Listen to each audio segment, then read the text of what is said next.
guys? Bass drop keys, your friendly neighborhood Negro and a rookie mycologist. I want to welcome you all to my brand new mushroom YouTube channel. Now, if you're watching this, that means that you probably know me from being in the 420 community. But now what I want to do is I want to teach myself how to grow mushrooms. All this channel is one person's journey to try to teach themselves how to grow mushrooms. If you've been watching the channel, then you know that my first mushroom grow that I completed was done using the Uncle Ben's tech. What I'm going to do in today's video is I'm going to spawn to bulk the Uncle Ben's tech for the second time. So I'm going to call this the Uncle Ben's tech Season 2. Now there's a couple reasons why I want to do this. The number one reason is I want to show deference and respect to 90-second mycology. Ever since my third video here on the channel, he's been supporting me and showing me love. He's the only established YouTuber in the mushroom community that showed me love. And I told him that as long as my channel is up, I'm going to continue to show him respect because of that. So for anybody that loves my channel and you never heard of 90-second mycology, I'll put the link in the description box. Make sure you go over to his channel, show his channel some love. He just recently got demonetized from YouTube, so I know that he would appreciate any support that you guys want to give. Obviously, he's more knowledgeable about mushrooms than I am, and he has a lot of great content on his channel that anybody who wants to grow mushrooms can use. The number two reason why I'm doing Season 2 of the Uncle Ben's Tech is, during my first season, on all my Uncle Ben's Tech videos, there's always people complaining on the videos about me using the Uncle Ben's Tech. For some reason, a lot of you guys really don't like when people use the Uncle Ben's Tech, and that just makes me want to use it even more. I don't know why you guys have a problem with it. It's a cheap way that people can start growing mushrooms, and it works. I'm brand new to growing mushrooms, and it worked for me, so I know that it works. So the second reason why I'm doing this is because there's a lot of you that got a problem with it, and I like that. So the footage that you've been watching this whole time is the footage of me inoculating the Uncle Ben's rice. I've already done videos on the channel showing you how to inoculate the rice and how to do the break and shake for the Uncle Ben's tech. I'll put the card in the upper right corner. I'll also put the links of the videos in the description box. If you need more information or a step-by-step guide, just click on those videos and it'll show you step by step how to get to where we're at right now. So just a reminder, the point that we're at right now, we've already inoculated the grain, we've already done the break and shake, and now the rice inside the packets is fully colonized and ready to spawn to bulk. That's what we're going to do right now. So right here you can see the Uncle Ben's rice that I inoculated. As you can see, I did that on November the 18th. Also, I have written on there the strain of mushrooms that I'm growing. This strain is different than the other ones you already saw on the channel. Also, I want to show you that on the bottom, you can tell that this is fully colonized. One of the great things about when your rice is fully colonized or your grain bag, you can actually store it for months. So we're able to use this right now without a worry. Now, if you've already saw me spawn to bulk a 12-quart shoebox, then you're going to be seeing the exact same thing again. I obviously take the 70% ISO alcohol, I clean my hands, the shoebox, the trash bag that I'm using as a liner, the rice packs, everything that you're using, you always want to clean it with the 70% ISO alcohol. Once I have that done, I'm going to put my liner inside of here, which I told you is a trash bag. If you spray in the bottom of your shoebox before you put your trash bag in there, it helps it stick. Now what I'm going to do after I wipe down the rice pack is I'm going to cut it open with my scissors. And as you can see here, it's fully colonized. So we're just going to slide it out. For this particular shoebox, I'm going to be using 2 bags of rice. Once I have the rice out of both of the packs, I'm going to break it up with my hands. You just want to try to get it in the smallest pieces that you can get it into. Now, once I do that, I'm going to add my bulk substrate. The substrate that I'm using is CVG that I make myself. If you guys don't know what that is, that stands for cocoa coir, vermiculite, and gypsum. Those are the 3 things that I use to make my bulk substrate, and I did a video on that as well. So if you need to know an easy way to make bulk substrate, I have a video for you right here on the channel. But at any rate, I'm going to add some of this CVG in my shoebox, and I'm going to mix it with the colonized grain. After I did that, it was at this point that I realized I made a rookie mistake. I did not check the fill capacity of my substrate before I put it in here, And to me, it's a little bit wetter than it should be. Whenever you're checking your fill capacity, you're just going to take your substrate, you're going to squeeze it in your hand very hard, and you should see a drop or two of water come out of it. If you squeeze it and it's just a bunch of water that just comes out of your substrate, your fill capacity is too high. So the first substrate that I put in there, I didn't check the fill capacity. And then after I realized that I didn't do that, I checked the rest of it. So that's something that I'm going to be thinking about. But after I put the substrate in there and flatten it out, I cut the liner with my scissors. You want to trim off all that excess plastic. And then once I did that, I took my 70% iso alcohol. I sprayed down the walls of my shoebox. I sprayed the underside of the lid with the 70% iso alcohol, put it on top. Now we had that one spawned to bulk. After I do a shoebox, I always grab my tape. I put the date on there. I put what strain I'm growing. Also, I'll put how many bags of rice I'm using. Once I do that, I'm going to label the shoebox, and we got that first one spawned to bulk. Now, because I'm worried about the extra water that I just told you about inside that shoebox, I decided to spawn to bulk another one. With this one, I'm only using 1 bag of rice, and instead of me using the substrate that I made myself, I'm using the North Spore substrate. Whenever you order the North Spore substrate, the fill capacity is already done for you. And I do want to thank North Spore for sponsoring the channel. If you guys want to get any of the North Spore substrate or grain bags or any of the great products that they have on their site, use the code BassDropKeys. That will give you a 10% discount on any order at northspore.com. But at any rate, I did the exact same thing that I just did, except like I said, I'm using the North Spore substrate. That way I don't mess it up, because on season 2 of the Uncle Ben's Tech, I want to make it to harvest. So I give myself the best chance to make it to harvest if we do multiple shoe boxes rather than just one. Alright, so what you're looking at right now are both the shoe boxes. The one on the right hand side has 2 bags in it with the substrate that I made myself. The one on the left hand side is 1 bag of rice with the North Spore substrate. Now that we got the shoe boxes open, let's take a closer look at them.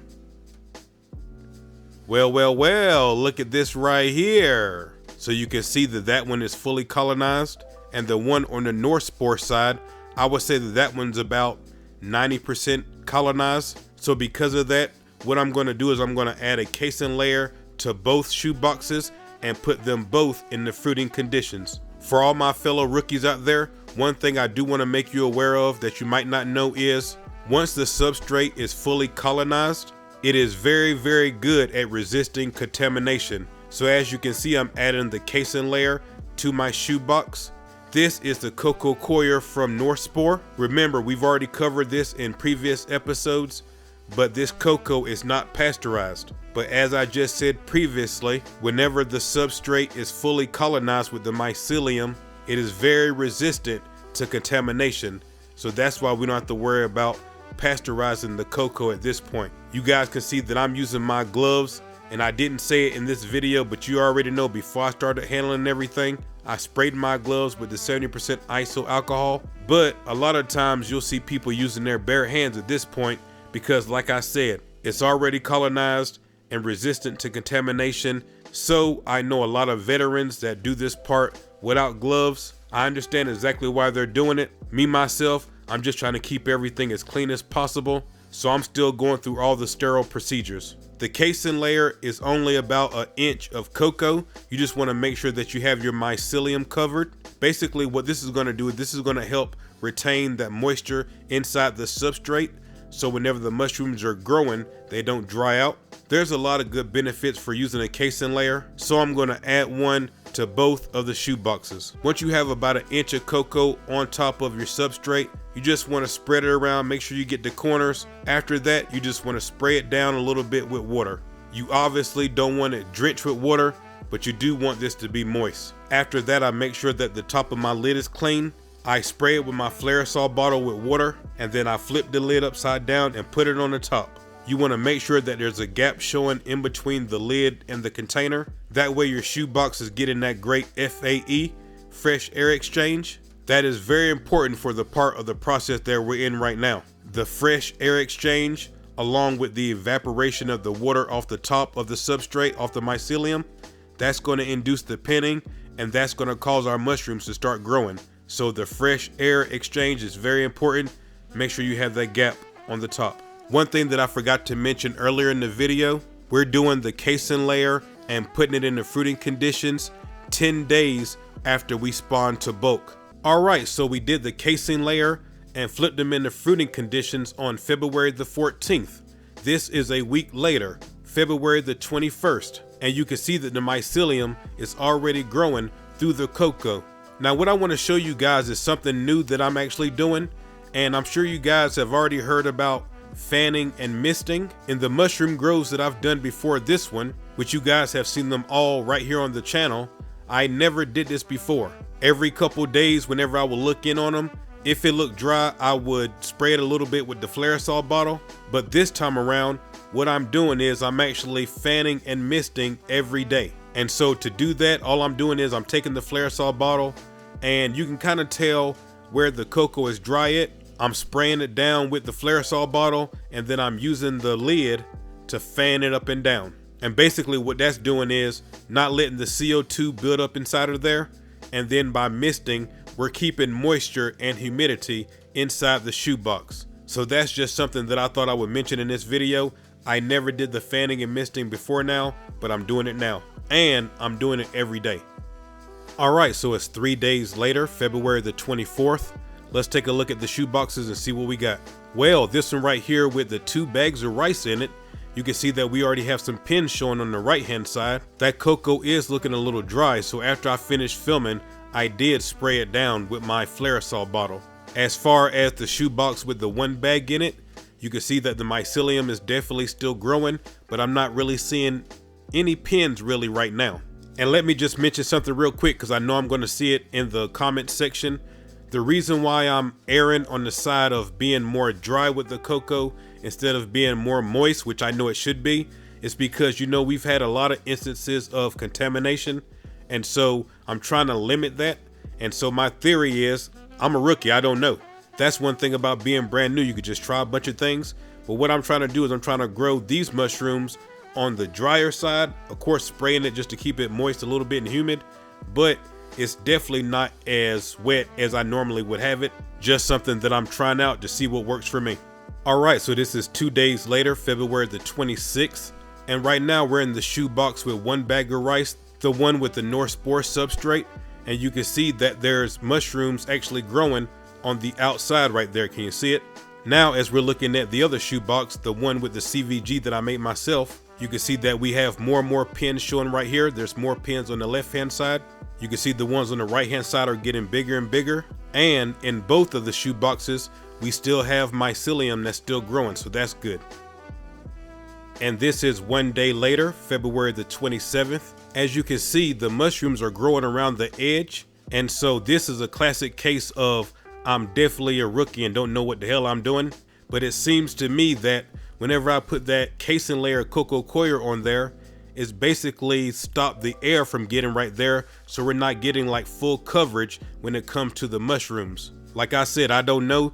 This is my first time ever doing it this way. The first time that I did this on the Uncle Ben's Tech Season 1, you guys know that I mixed the CVG with the colonized grain, and then I used more CVG to do a pseudo casing layer right there whenever I spawn to bulk. This is the first time that I spawn to bulk. Then whenever it colonized, I add the casing layer on top of there. You guys know that I tried it that way in the North Spore one with the big model tubs, but it got contaminated, so I didn't go to the next step. So this is my first time doing it this way. In the comment section, you guys let me know, should I have done it this way?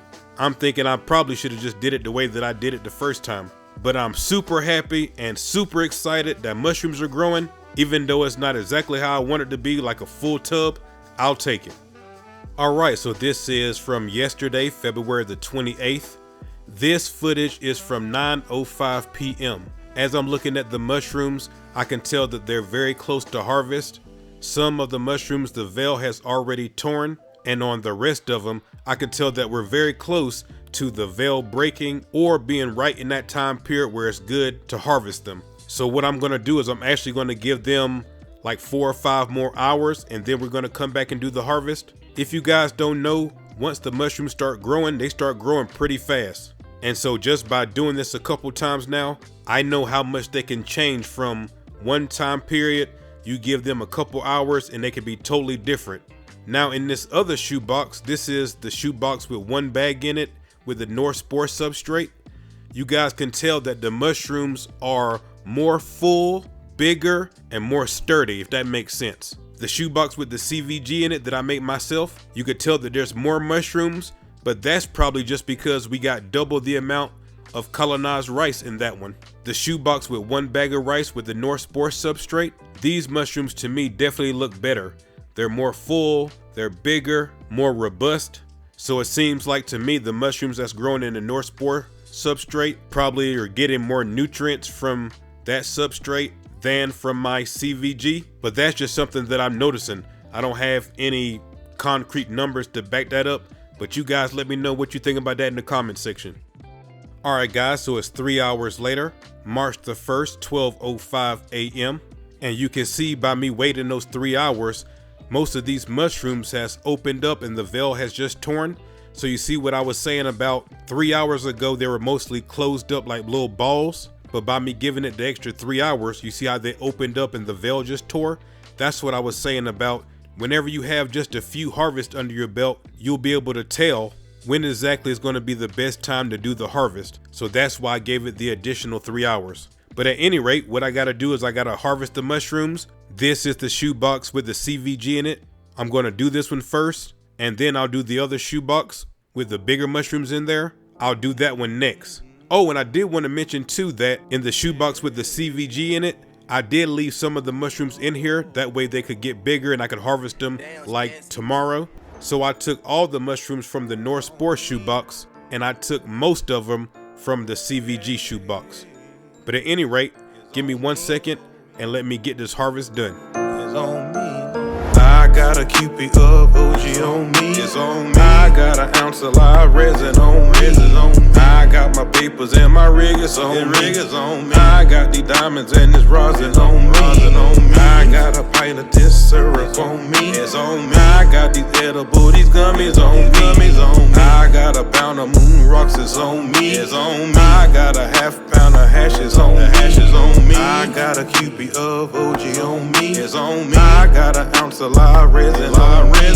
I got my papers and my rig is on me. I got these diamonds and this rosin on me. I got a pint of this syrup on me. It's on me. I got these edible, these gummies on me. I got a pound of moon rocks, it's on me. It's on me. I got a half a pound of hashes on me. Bass drop keys, baby, it's all on me. It's on me. Anything you want, baby, tell me what you need. I got these shrooms, DMT is on me. It's on me. Eat it one time and watch my ego leave. I got a little LSD, yes, it's on me. Stamp on my tongue and now life is like a dream. Double stack ecstasy, I got 'em on me. I got THC in my bloodstream. I moved to California, now it's all on me. I'm growing these trees, baby, tell me what you need. My people in New York say they want the sour D. My family in Georgia say they want them cookies. A little psilocybin, yes, I got it on me. I'm smoking and I'm dabbing every day to feel free. A teaspoon, a can of butter in my coffee. 2 tablespoons, a can of sugar in my damn tea. I got a cupid of OG on me. It's on me. I got an ounce of live resin on me. I got my papers and my rig is on me. I got these diamonds and this rosin on me. I got a pint of this syrup on me. It's on me. I got these edible, these gummies on me. I got a pound of moon rocks, it's on me. It's on me. I got a half pound of hashes on me. I got a cupid of OG on me. It's on me. I got an ounce of live resin on me. I got my papers and my rig is on me. I got these diamonds and this rosin on me. I got a pint of this syrup on me. It's on me. I got these edible, these gummies on me. I got a pound of moon rocks, it's on me. I got a half a pound of hashes on me.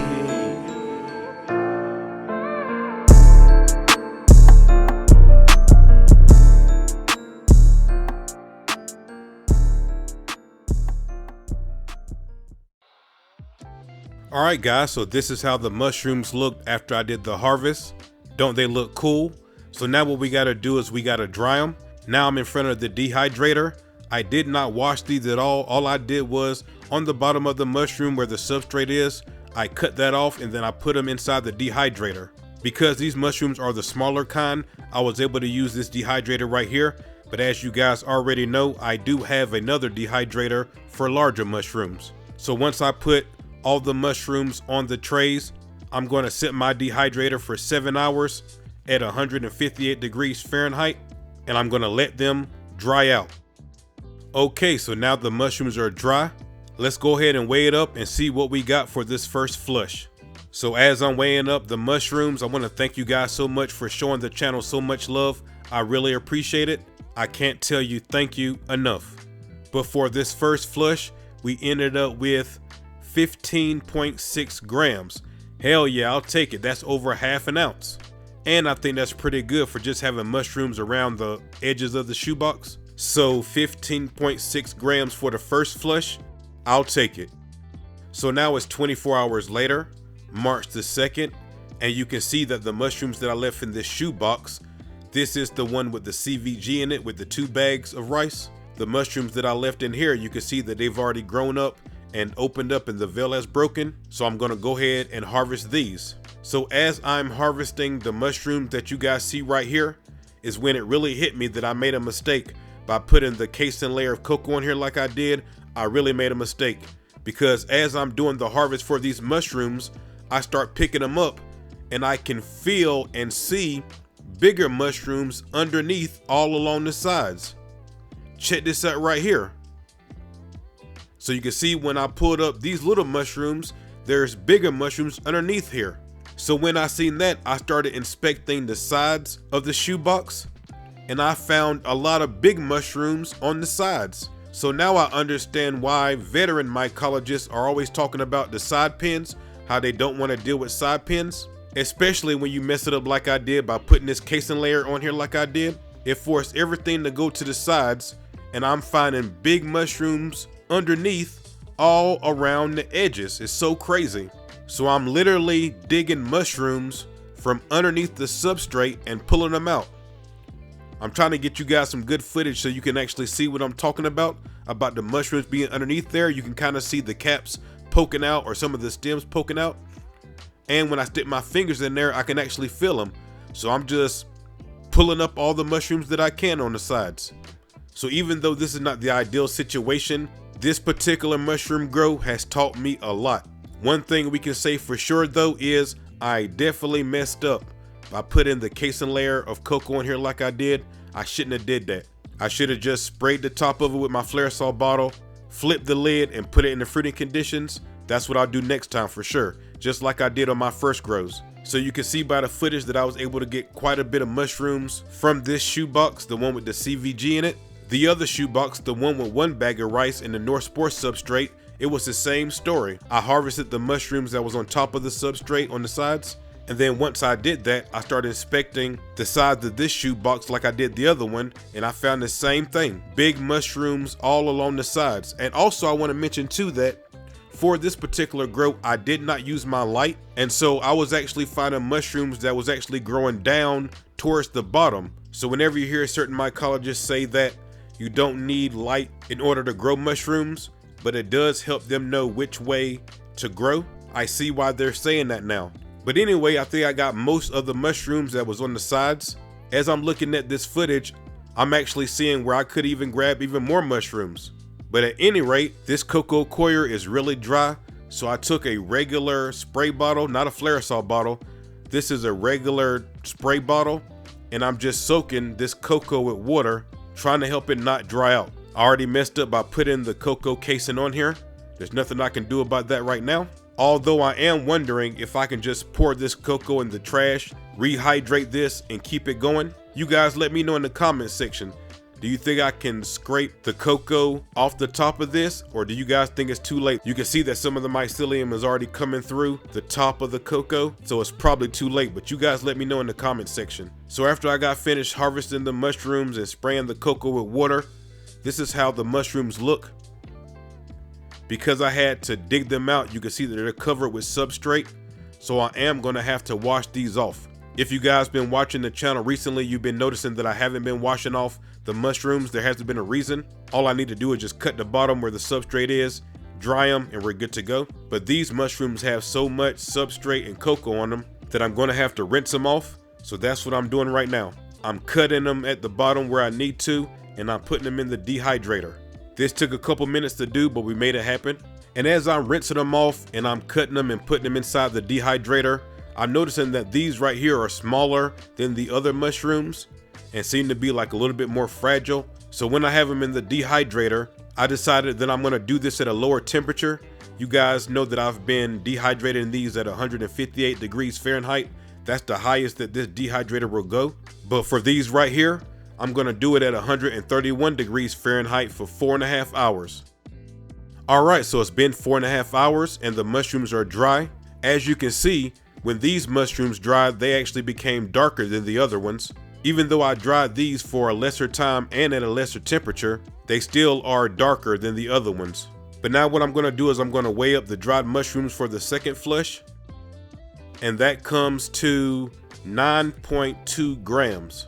So when we take that, the 9.2 grams from today, and add it to the 15.6 grams from yesterday, the first flush, that is a total of 24.8 grams of dried mushrooms. So even though I messed up this grow with the casing layer, I was still able to get mushrooms out of both shoe boxes, which is great. The shoe box with the CVG and the shoe box with the North Spore substrate both work just fine. And we definitely would have got a better result if I didn't mess up. But that's one thing about being a rookie. You're gonna make mistakes. The biggest thing is to learn from them. And I did learn a lot from this grow and I'm still learning. All right, so it's been 2 weeks. And what I've been doing is I've been basically taking the spray bottle and I've been spraying the cake heavily with water. Since the second flush, nothing else has grown. So what I was planning on doing is I was going to soak the cake for like 12 hours. But as you can see right here, the cake is so dry that it just basically is crumbling apart. So I knew right then that it was already too late and too dry for me to do anything. One thing I did notice though, when it cracked open, I seen mushrooms in between the crack. So I was like, let me just turn this over, because if you've been watching the channel, then you know the all-in-one mushroom bag. In the final video, you know we turned that over and we got more mushrooms. So I was like, let me turn this cake upside down and see what's underneath here. And when I turn it upside down, look at here, there's mushrooms underneath here. So you can see me right here just picking out the mushrooms. This leads me to the first thing that I learned for this grow, and that is making sure that your cake is thick enough. Remember, whenever you put it in the fruiting conditions, what induces the fruiting is the water being on the substrate and then it evaporates off. As the water is evaporating, your cake is going to shrink. So you can see here that the cake is like what, half an inch thick right now because it's already shrunk up. So make sure that whenever you spawn to bulk, it's thick enough because it is going to shrink over time. The other thing that I learned that you guys already know that we've already covered in the last video is about putting a casing layer on top of your substrate without making sure that it has the correct moisture. That will definitely mess up your entire cake. Basically what you're doing whenever you do it the wrong way like I did is you're cutting off the airflow from the top of your substrate by using the cocoa the way that I did, and that's definitely not a good thing. I messed that all up. But at any rate, I'm finished picking off the mushrooms off of that one. I'm gonna flip over the second cake. You can see that it's very dry as well. And when I flip this one over, I can see that there's some contamination right there at the bottom. So to make sure the spores don't get everywhere, I went ahead and just covered it up real quick. And then I dumped both of the shoe boxes in the trash and then immediately took it outside. So now you guys can see how season 2 of the Uncle Ben's Tech ended. Now before I get out of here, you guys have probably noticed the sweet shirt that I'm wearing. This is the Rookie All Over shirt. If you want to support me and the channel, come over to the merch website, theRookieMycologist.com. I have some great shirt designs, mugs, hoodies, slides, stickers, and I'm adding new stuff all the time. Also, before I get up out of here, obviously you guys know that my channel was deleted and that sucks. If you're interested in seeing all of my past mycology videos and all of my future mycology videos, I'm still making videos. come over to my website. If you're one of the thousands of people who said that they started growing because of me, or I helped you out in some way as far as mycology, come over to my website, bassdropkeys.tv. Support your boy. I still am making mycology videos, so come over and check it out, bassdropkeys.tv. I really appreciate all of you. And until I see you guys the next time, I'm out, guys. Much love.